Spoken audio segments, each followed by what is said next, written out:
பஹல்காம் தாக்குதலுக்கு பதில் தாக்குதல்.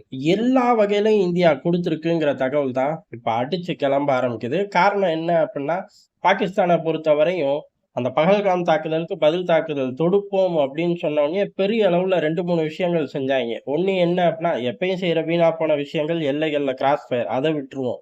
அதுக்கடுத்து 2 விஷயம் என்ன அப்டின்னா, எங்களோட அணு ஆயுத ஏவுகணைகள் பூரா ரகசிய லொகேஷனுக்கு மாத்தப்பட்டுச்சுன்னாய்ங்க. அது சந்திச்சிருச்ச லட்சணத்த கடந்த வீடியோல பார்த்தோம்.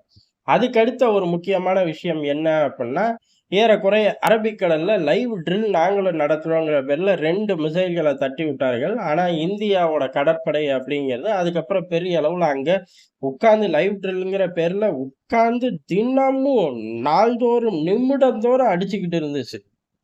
டார்கெட்ட லோட் பண்றது, மிசைல லான்ச் பண்றது. டார்கெட்ட லோட் பண்றது, மிசைல லான்ச் பண்றது. இப்படின்னு பெரிய அளவுல பயிற்சியில ஈடுபட்டுக்கிட்டு இருக்கிறார்கள். கடைசியில அது பயிற்சியே இல்ல. கராச்சிய முற்றுகையிட்டிருக்கு நம்மளோட கடற்படை.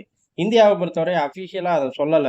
ஆனா இந்த அன்அஃபிஷியலா கசிய விடுற தகவல் பூரா எப்ப வருது அப்படிங்கிறது தான் ரொம்ப முக்கியம். காரணம் என்ன அப்படின்னா, பிரஸ் ரிலீஸ குடுத்துட்டு, அதாவது மே 12 ஒரு பெரிய லெவல்ல முப்படை தளபதிகளும் உட்கார்ந்து ஒரு பிரஸ் ரிலீஸ குடுக்கிறார்கள். எல்லா கேள்விக்கும் பதில் சொல்றார்கள்.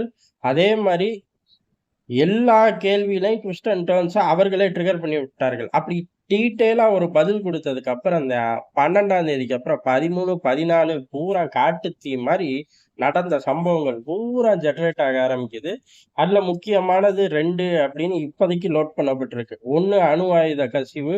2வது அப்படிங்கிறது கராச்சி துறைமுகம். இந்த கராச்சி துறைமுகத்துக்கு என்ன நடந்துச்சு அப்படின்னு பார்க்கறதுக்கு முன்னாடி, ஒருத்தன் வடகிழக்குக்கு கடலுக்கும் சம்மந்தமே இல்ல அப்படின்னு சீனால உட்கார்ந்து பேசிக்கிட்டு இருந்தான். அவன்லாம் இந்த சம்பவத்த பார்த்து என்ன நிலைமையில இருப்பான் அப்படின்னு நமக்கு சத்தியமா தெரியல. இந்த அளவுக்கு மிகப்பெரிய படத்த யூனுஸுக்குலாம் காட்ட முடியாது. ஆனா ஒரு சின்ன லெவல் படத்த உளவுத்துறைய வச்சு காட்டியே ஆகணும் யூனுஸ் போன்ற ஆட்களுக்கு. அப்பதான் வருங்காலங்கள்ல இந்த மாரி வாய் பேசாம இருப்பார்கள். காரணம் இவன் லைவ் ட்ரில் பண்ணுவேன் அப்படின்னு பேசும்போது, பங்களாதேஷும் பாகிஸ்தானுக்கு ஆதரவா யுத்தத்துல இறங்கணும்னு அங்கிட்டு இருந்து சில டிக்கெட்டுகள் பேசிக்கிட்டு இருந்தாய்ங்க. இதுல என்ன நடக்குதுன்னே தெரியாம கமெண்ட் பண்ணிருவியாடா நீ? அப்படிங்கிற மாரி தான். நம்ம அத யாரும் கண்டுக்கவே இல்ல. உன்னைய அப்புறமா வந்து பார்த்துக்கிறோம்னு பங்களாதேஷ தூக்கி வீசிட்டு பாகிஸ்தான மட்டுமே மையம் கொண்டோம். ஏறக்குறைய ஐஎன்எஸ் விக்ராந்த் அது தலைமையில 36 போர்க்கப்பல்கள் அப்படின்னு ஒட்டு மொத்தமா கராச்சி துறைமுகத்த முற்றுகையிட்டிருக்கும். எந்த நேரமும் கராச்சிய சிதறடிக்கிறது. அந்த துறைமுகம் போனதுக்கு அப்புறம் பாகிஸ்தான பொறுத்தவரை கடல் அப்படிங்கிறது வானத்த பார்த்து கூட அவனுங்க கடல் அப்படின்னு நினைச்சுக்கலாம். ஆக ஒண்ணும் டிரான்சாக்ஷனே இல்லாம போப்போது. அதனால யூஸும் இல்லாம போகுது. எதுக்கு?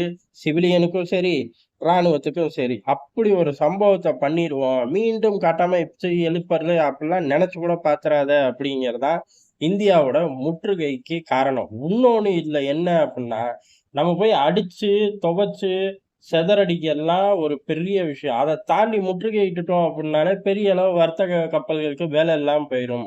அப்ப அதோட டிஸ்அட்வான்டேஜ் அவன் மீண்டும் சரி பண்றதுக்கே விடிஞ்சு போயிரும். ஏற்கனவே விடியாம தான் பாகிஸ்தானோட பொருளாதாரம் இருக்கு.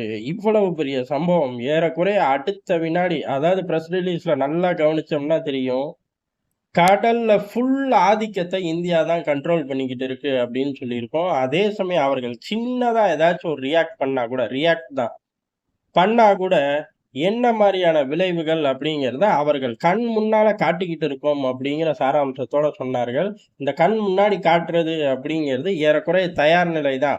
1, 2 டார்கெட்ட மிசைல வச்சு ஃபயர் பண்ணார்கள். அந்த டார்கெட்ட ஆர்டிபிஷியலா இந்திய ராணுவம் உருவாக்குனது தான்.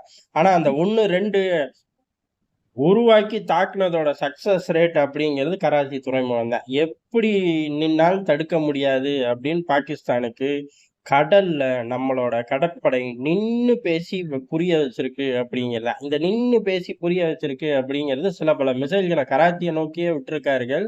அத பத்தி தெளிவா இந்திய ராணுவம் சொல்லல. ஆனா, பாகிஸ்தான் மிரண்டு போய் ஹாட்லைன கையில தூக்குனதுக்கு இதுவும் ஒரு காரணம். ஒரு பக்கம் துறைமுகத்த அடிச்சு காலி பண்ணிட்டாய்ங்க அப்டின்னா, உலகத்துக்கும், மக்களுக்கும் மறைக்கவும் முடியாது. கரும அது தெரிஞ்சாலும் பிரச்சனை இல்ல. என்ன பிரச்சனைன்னா, டிரான்சாக்ஷன் பூரா போயிரும். கராச்சிக்கு அப்புறம் ஒண்ணுமே இல்ல. முன்னேறி இஸ்லாமாபாத்தையும் தூக்கிருவாய்ங்க. இவனுங்க ஜம்முக்கு ஆக்கிரமிப்பு ஜம்மு காஷ்மீர்லாம் இவனுங்க டார்கெட்டே கிடையாது. ஒட்டுமொத்த பாகிஸ்தானையும் இல்லாம ஆக்கிருவாய்ங்களாட்டுக்கு. ஏமாந்து போயிட்டோம். இந்த முனீர் பண்ண வேல நம்ம பாட்டு சம்பாரிச்சுக்கிட்டு தெரிஞ்சோம். எல்லாத்தையும் கெடுத்து புட்டுவான் நாட்டுக்கே அப்படின்னு அந்த ராணுவமே மிரண்டுருச்சு. ஏன்னா, அவருக்கு கீழ 1000 தளபதிகள் இருக்காய்ங்க.